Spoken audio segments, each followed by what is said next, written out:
అనేక సంవత్సరాలుగా చట్టాన్ని చుట్టంగా మార్చుకొని ప్రభుత్వపరమైన భూముల్ని ఆక్రమించుకున్నటువంటి రియల్ ఎస్టేట్ మాఫియా లేదా పెద్దల అండదండలతో ఎవరైతే ఈ భూములు కబ్జా పెట్టిందో అలాంటి భూములన్నీ కూడా పేదల పరమైతే ప్రభుత్వ పరమైందని చెప్పి భావించడం హైడ్రా వచ్చిన్నాడు.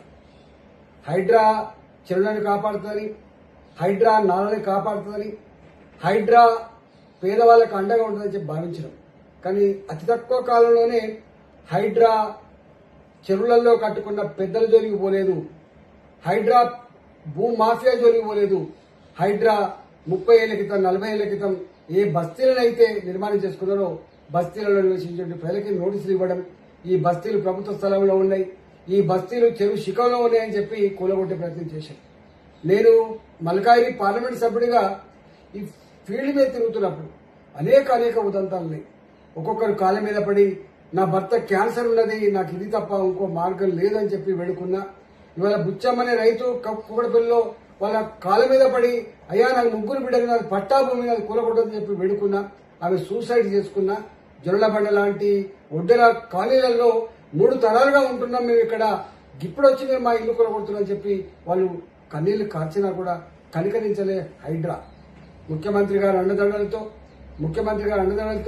ఇవాళ వాళ్ళ మీద దౌర్జన్యం చేసే ప్రయత్నం చేసి అనేక మార్లు నేను ఫీల్డ్ మీద ప్రజలకు అండగా ఉండి హైడ్రా చెరువులు కాపాడతలేదు, హైడ్రా ప్రభుత్వ భూములు కాపాడతలేదు, హైడ్రా పేదల ఉసురు పోసుకుంటుందని చెప్పినాం, పేదల ఉసురు తగ్గుతారు కూడా చెప్పినాం.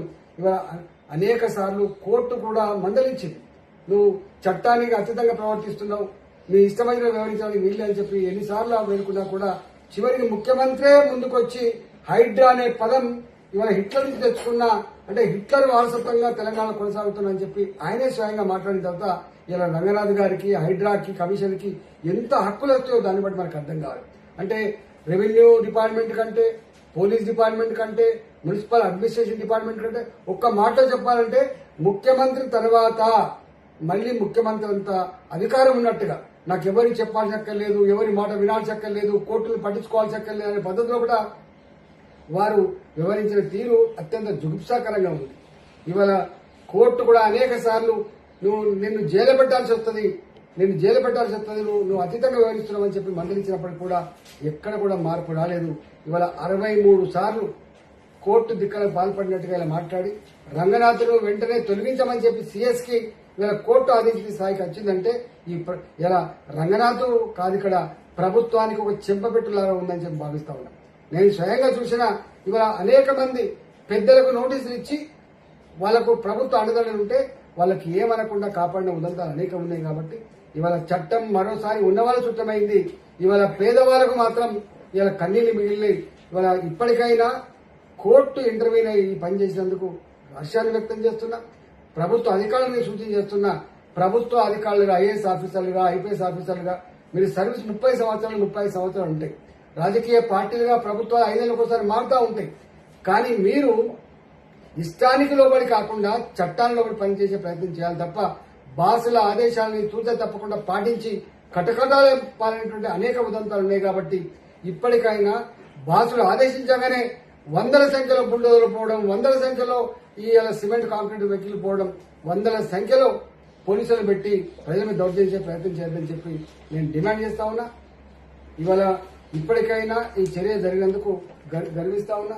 రెండవది, ఇవాళ రియల్ ఎస్టేట్ వ్యాపారం అంతా కూడా హైదరాబాద్ నగరంలో రియల్ ఎస్టేట్ వ్యాపారం ఇవాళ కొన్ని లక్షల మందికి ఉపాధి కల్పిస్తుంది. రియల్ ఎస్టేట్ బాగుంటేనే అనేక రకాల ట్యాక్సెస్ వస్తాయి, నేను స్వయంగా చూసిన.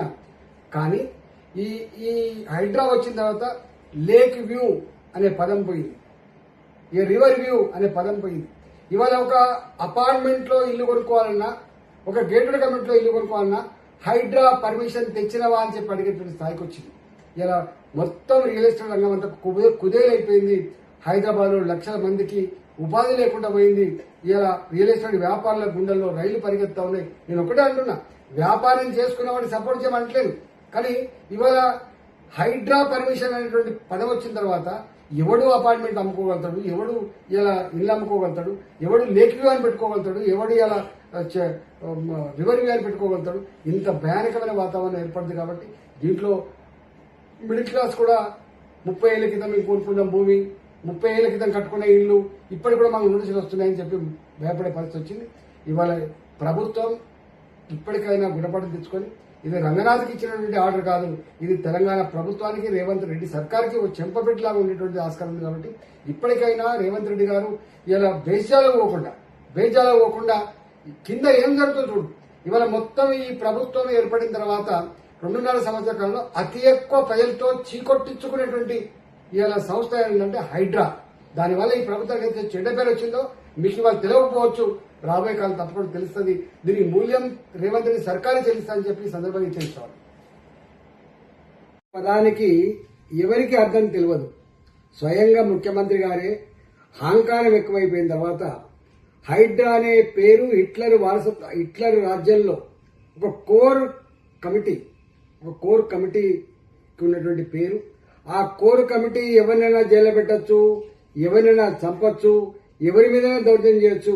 అంటే ఒక మాట చెప్పాలంటే దానికి హక్కులతో సంబంధం లేదు. హిట్లర్ కొన్ని వేల మందిని గ్యాస్ పైపులలో పంపించేటువంటి ఒక గట్టాటి సంస్థ ఇది. ఆ సంస్థని ఈయన ఇన్స్పిరేషన్ తీసుకొని, ఈయన ఆదర్శంగా తీసుకొని ఇలా పెట్టినా అని చెప్పి తనే చెప్తున్నాడు. మనం చెప్పట్లేదు. హైడ్రా అనేటువంటి పదం ఎక్కడి నుంచి వచ్చిందో అని చెప్పి చాలా మంది అనుకున్నారు. కానీ హైడ్రా హిట్లర్ రాజ్యంలో ఇంత దుర్మార్గాలకు ఒడిగట్టిన సంస్థ అని చెప్పి మాత్రం ఎవరికి తెలియదు. ఇవాళ అదే పని ఈ రాష్ట్రంలో చేసింది. దాన్ని తప్పకుండా హిట్లర్కి ఏ గతి పట్టిందో ఇలా ఈ సర్కార్ కూడా గదే గతి పడుతుందని చెప్పి తెలంగాణ ప్రజానికం శాపనాదాలు పెట్టిండ్రు. తప్పకుండా దీన్ని మూల్యం చెల్లించక తప్పదు.